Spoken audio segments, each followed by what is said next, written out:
ஹாய்ங்க, welcome to crafts and more. இன்றைக்கி நம்ம வந்து சில்க் த்ரெட் ஜுவல்லரி மேக்கிங் கிளாஸோட செகண்ட் கிளாஸில் இருக்கோம். இன்றைக்கி நம்ம வந்து என்ன கற்றுக்க போகிறோம் அப்படின்னு பார்த்தீங்கன்னா, இது மாதிரி எந்த ஆக்சசரிஸில் நம்ம வந்து த்ரெட்டை சுற்றணும், ரேப் பண்ணணும் அப்படின்னாலும் நம்மளுக்கு வந்து பேசிக்காக சில விஷயங்கள் வந்து தெரிஞ்சிருக்கணும் இல்லையா?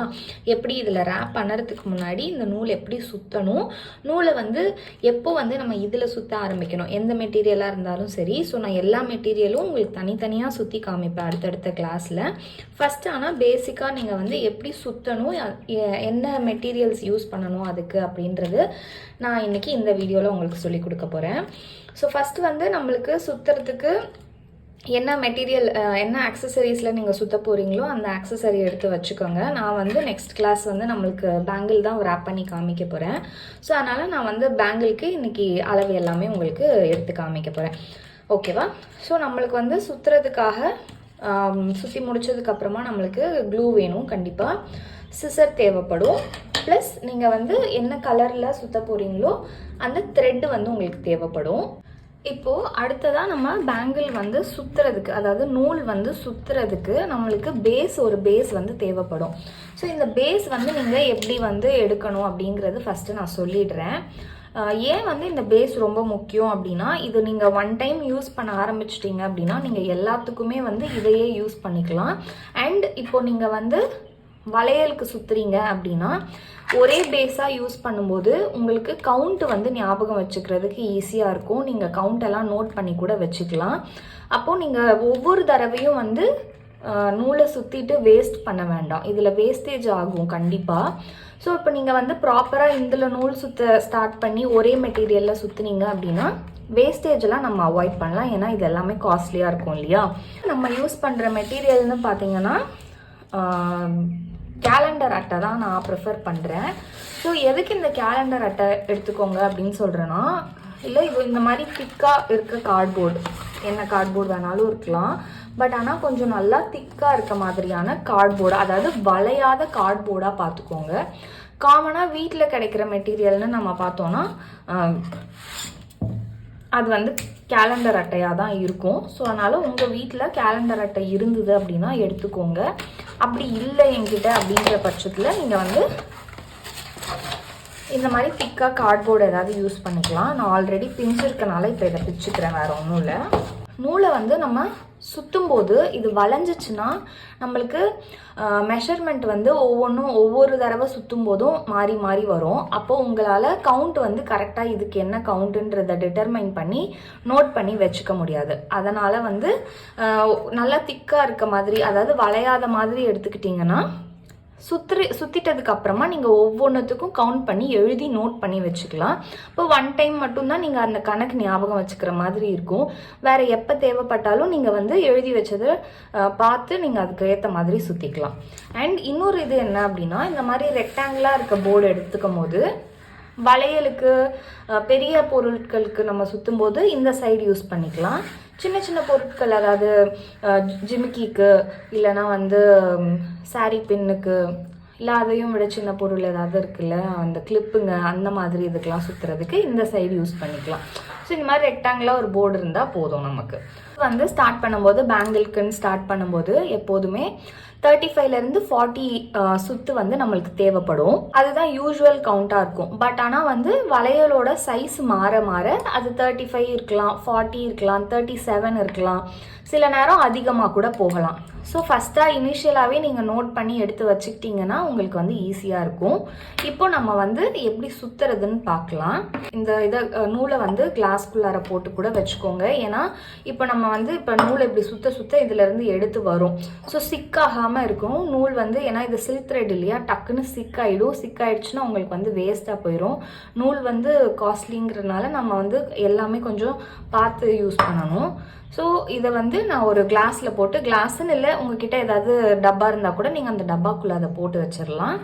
இப்போ நான் ஃபஸ்ட்டு வந்து என்ன பண்ண போகிறேன்னா 40 சுற்றிக்க போகிறேன். ஏன்னா கம்மியாக இருந்தால் திரும்ப நம்ம சுற்றணும், பேட்ச் ஒர்க் பண்ணுற மாதிரி ஆகிடும் இல்லையா? அதனால் நான் ஃபஸ்ட்டே கொஞ்சம் எக்ஸ்ட்ரா எடுத்துக்க போகிறேன். எக்ஸ்ட்ரா இருந்தால் பரவாயில்ல, நீங்கள் வந்து அடுத்த சுற்றும்போது கம்மி பண்ணிக்கலாம். பட் கம்மியாக இருந்ததுன்னா பேட்ச் ஒர்க் பண்ணால் அது கொஞ்சம் எவிடெண்ட்டாக தெரியும். ஸோ அதனால் இனிஷியலாக நம்ம வந்து 40 சுற்றிக்கலாம். ஸோ ஃபஸ்ட்டு சுற்றுறதுக்கு நூலோட இந்த நுனியை வந்து இப்படி நல்லா பிடிச்சிக்கோங்க. பிடிச்சிட்டு இந்த இடத்துல கார்ட்போர்டு அட்டையோட மேலே பகுதியில் இப்படி பிடிச்சிக்கோங்க. ஸோ இப்படி நல்லா பிடிச்சிக்கிட்டிங்கன்னா உங்களுக்கு சுற்றுறதுக்கு ஈஸியாக இருக்கும். ஸோ அடுத்த ரவுண்ட் வந்து இப்போ நான் சுற்றுறேன். ஸோ இப்படி நான் சுற்றும் போது எனக்கு இந்த இதிலேருந்து நூல் வெளியவும் வராது, ஒவ்வொரு த்ரெட்டாக தான் வரும். எனக்கு வந்து சுற்றும் போது பிரச்சனை இருக்காது. ஓகே, இப்போது ரெண்டாவது இன்னும் கொஞ்சம் கனமான பாத்திரமாக இருந்தால் உங்களுக்கு கீழே கூட விழுகாது. ஓகே, நான் இது கைப்படுன்றனால இப்போ தட்டி வைக்கிறேன். 3, இதை மட்டும் கவுண்ட் மட்டும் கணக்கு வச்சுக்கோங்க. 3, 4, 5. இப்போ வந்து பார்த்தீங்கன்னா நம்ம 40 சுற்று சுற்றிட்டோம். ஸோ இது வந்து 41 சுத்தோட ஸ்டார்டிங்கில் இப்போ இங்கே நிற்கிது. நான் என்ன பண்ண போகிறேன் அப்படின்னா இதோட சேர்த்து இந்த நூல் எல்லாத்தையும் எடுத்துக்க போகிறேன். ஸோ இங்கே இந்த நீட்டில் உங்களுக்கு காமிக்கிறேன். ஸோ தட் எப்படி நம்ம சுற்றிருக்கோம் அப்படிங்கிறது உங்களுக்கு தெரியும். ஸோ இந்த எல்லா நூலையும் இப்படி சேர்த்து இங்கே நான் பிடிச்சிருக்கேன். ஓகேவா, இது இந்த 41வது த்ரெட்டு. அதை நான் இப்படி சைடில் விட்டேன். ஸோ ஃபஸ்ட்டு சுற்றுலேருந்து எல்லாமே 40ம் இங்கே இருக்குது. நான் என்ன பண்ண போகிறேன்னா இதை வந்து இப்படி பிடிச்சிட்டு மேலே, அதாவது 41st த்ரெட்டுக்கு மேலே வந்து நான் என்ன பண்ணிடுறேன், இப்படி ஒரே கட்டாக பண்ணிவிடுங்க. அப்போ உங்களுக்கு ஈஸியாக இருக்கும். இப்போ நான் என்ன பண்ணுறேன், இந்த 41வது த்ரெட் இருக்குல்லையா, அதை இப்படி எடுத்துடுறேன். ஸோ ஏன்னா நம்மளுக்கு 40 தானே தேவை. அதனால் நம்மளுக்கு வந்து இப்போது 40 சுற்றின த்ரெட் வந்து நம்மளுக்கு இப்போ கிடச்சிருச்சு. ஆனால் ரொம்ப வந்து மொக்கையான சிசரில் கட் பண்ணிட்டிங்கன்னா உங்களுக்கு இந்த மாதிரி கிடைக்காது. அதுக்கப்புறம் வந்து மேலே நம்ம ஒரு குட்டி த்ரெட் இருந்திருக்கும், ஃபஸ்ட்டு நம்ம எடுத்தோம் இல்லையா, மேலேருந்து அந்த த்ரெட்டு கொஞ்சம் கீழே போயிடும். இந்த மாதிரி த்ரெட்டு பரவாயில்ல. ஓகே, ஸோ இப்போ நம்ம என்ன பண்ண போகிறோம், கை விடாமையே இதை வந்து இந்த பேங்கிளில் ஸ்டிக் பண்ணிட போகிறோம். எதில் நம்ம சுற்றுறோமோ அதில் டைரெக்டாகவே நம்ம வந்து ஸ்டிக் பண்ணிடலாம். சில பேர் கம்மை இதில் போட்டுட்டு அதுக்கப்புறம் சென்டரில் கட் பண்ணுவாங்க, இல்லை இதை தனியாக ஒட்டிட்டு அதுக்கப்புறமா அதில் ஒட்டுவாங்க. அந்த மாதிரிலாம் பண்ணணுன்ற அவசியம் இல்லை. நீங்கள் இப்படியே டைரெக்டாகவே ஒட்டிடலாம். ஸோ கொஞ்சம் வந்து க்ளூ நம்ம போட்டுட்டு ஒரு 2 minutes ஆச்சும் இதை வச்சிட்டதுக்கு அப்புறமா தான் நம்ம சுற்ற ஸ்டார்ட் பண்ணணும். அப்போ தான் நம்மளுக்கு வந்து கரெக்டாக வரும். ஸோ இப்போ நான் என்ன பண்ண போகிறேன், எங்கே ஒட்ட போகிறேனோ அந்த இடத்துல க்ளூவை வந்து நல்லா பட்டையாக அப்ளை பண்ணிக்கிறேன். ஸோ தெரியுதா, கொஞ்சம் நல்லா திக்காக அப்ளை பண்ணுங்கள். இப்போது இதை நம்ம என்ன பண்ண போகிறோன்னா இந்த வளையலில் நான் என்ன பண்ணுறேன்னா பட்டையாகவே தான் வைக்கிறேன். பட்டையாக ஏன் வைக்கிறேன்னா அப்போ தான் எனக்கு சுற்றும் போதும் பட்டையாக கிடைக்கும். ஒவ்வொரு த்ரெட்டும் தனித்தனியாக வந்து போய் இந்த வளையலில் உட்காரும். ஸோ அதனால் நான் என்ன பண்ணுறேன், டைரெக்டாக வளையல்லையே இதை நான் வந்து ஃபிக்ஸ் பண்ணிடுறேன். இந்த மாதிரி இப்படி நீங்கள் ஃபிக்ஸ் பண்ணிவிட்டு உடனே சுற்ற ஸ்டார்ட் பண்ணிட்டீங்க அப்படின்னா கம்மு வந்து வந்துடும். அப்படி வந்துருச்சுன்னா நீங்கள் வந்து வேஸ்ட்டாக போயிடும். கம்மு ஒன்ஸ் போட்டுட்டிங்கன்னா இதை ஒரு 2 minutesக்கு இந்த ஒயிட் கலராக கம் இருக்கு இல்லையா, இந்த ஒயிட் கலரில் இருக்கிற கம்மு கொஞ்சம் டிரான்ஸ்பரண்ட்டாக மாறுற வரைக்கும் இதை ஆற வச்சுருங்க. அதுக்குள்ளே நீங்கள் என்ன பண்ணிடலாம்னா உங்களோட ஃபுல் செட்டோட பேங்கிள்ஸ் எல்லாத்தையும் நீங்கள் சுற்றி ரெடி பண்ணி வச்சுக்கலாம். ஸோ எல்லாத்துலேயும் இந்த மாதிரி ஒட்டி ஒட்டி எங்கேயாச்சும் மேலே இது இப்படி இருக்க மாதிரி தொங்க விட்டு வச்சுட்டிங்கன்னா இது வந்து ஆறிட்டுருக்கோம். அதுக்குள்ளே நம்ம எல்லாத்துலேயுமே வந்து வளையலை சுற்றி இந்த மாதிரி ஒட்டிக்கலாம்.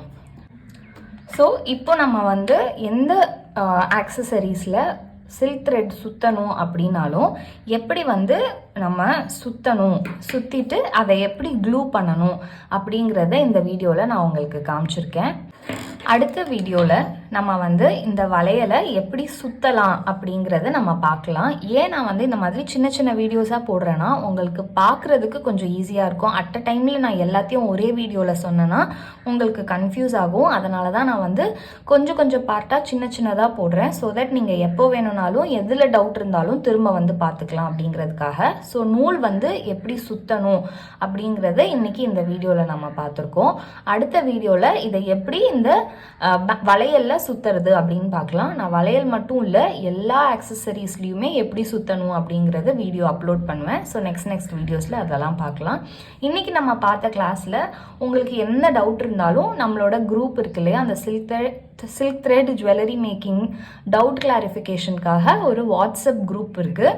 அந்த குரூப்பில் நீங்கள் வந்து உங்களோட டவுட்ஸ் எதுவாக இருந்தாலும் நீங்கள் கேட்கலாம். வீடியோவை ஃபுல்லாக பார்த்தீங்கன்னா கண்டிப்பாக புரியல. ஏதாவது டவுட் இருக்குன்னா கண்டிப்பாக கேளுங்க. நெக்ஸ்ட் வீடியோவில் பார்க்கலாம். தேங்க்யூ.